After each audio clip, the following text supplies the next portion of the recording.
Bonjour et bienvenue sur la chaîne J'affiche complet, la chaîne qui aide les loueurs saisonniers et les gestionnaires d'hébergements saisonniers à devenir des entrepreneurs sereins et ultra rentables.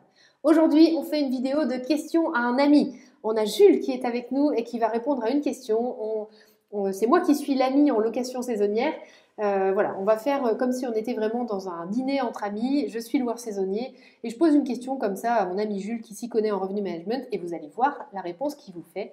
Comme ça, vous allez pouvoir aussi profiter un peu de la réponse à cette question. Alors, la question qu'on a pour Jules aujourd'hui, c'est écoute, je suis loueur saisonnier, j'ai vu que dans Booking, dans l'extranet, on peut se mettre Genius, on peut se mettre Préféré aussi, mais tout ça, ça m'a l'air de coûter un bras. Genius, on a des réservations à moins 10%.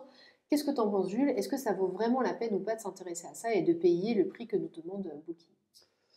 Alors pour tout ce qui est programme Booking, c'est des leviers qui peuvent être super intéressants, qui peuvent nous aider, et en fait, mais il faut les utiliser avec parcimonie. Quand on crée une annonce dans Booking, souvent ils nous proposent d'office des réductions, plein de choses. Et ça, c'est des choses, il faut faire très attention avec ça. En général, on préconise plutôt de les enlever dès le départ et de les mettre si c'est nécessaire.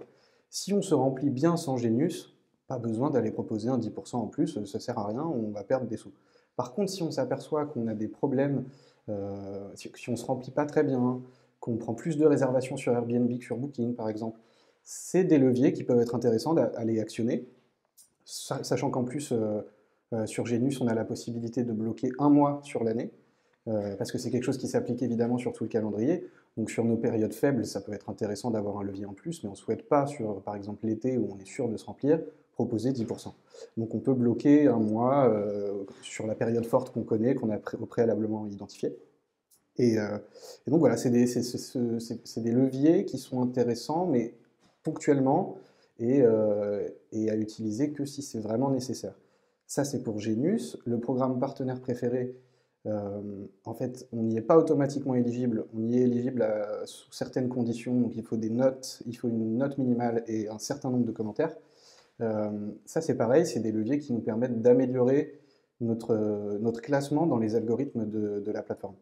Et ça peut être aussi des choses qui sont intéressantes à mettre en place. Pareil, de manière ponctuelle, si on s'aperçoit dans Booking, par exemple, on a, un onglet opportunités et qui nous montre un peu des indicateurs, par exemple sur notre classement.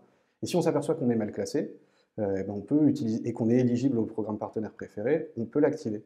On a aussi sur Booking le levier de l'accélérateur de visibilité qui, pareil, de manière très ponctuelle, de telle date à telle date, on va accorder un certain pourcentage en plus de commission à la plateforme en échange d'un petit boost de visibilité.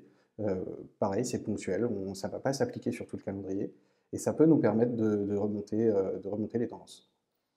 Et est-ce que c'est une bonne idée de mettre les trois d'un coup? Si on est éligible sur les trois d'un coup, est-ce que tu recommandes de faire ça? Moi, je recommanderais plutôt de le faire par étapes. De commencer, si on est vraiment, si on a du mal à se remplir, je pense qu'il vaut mieux faire par étapes et pouvoir juger du retour de chaque étape.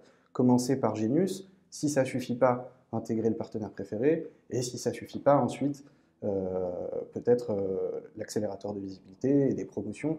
Mais voilà, il faut plutôt le faire par étapes pour pouvoir vous voir. En fait, si on met les trois d'un coup, on va prendre plein de réservations et on ne sait pas si lequel des trois a fonctionné. Donc tester par étapes pour pouvoir juger de l'efficacité du levier. Et comme ça on ne prend pas trop de risques et on n'offre pas trop de réductions d'un coup. Génial. Merci beaucoup pour ta réponse, Jules. C'est super et je ne doute pas que ça pourra aider beaucoup de personnes qui se posaient la question. Si vous n'êtes pas encore abonné à la chaîne YouTube, n'hésitez pas à le faire en cliquant sur la cloche, comme ça vous êtes alerté dès lors qu'on publie une nouvelle vidéo. D'ici là, on vous dit à demain pour la prochaine vidéo. À bientôt!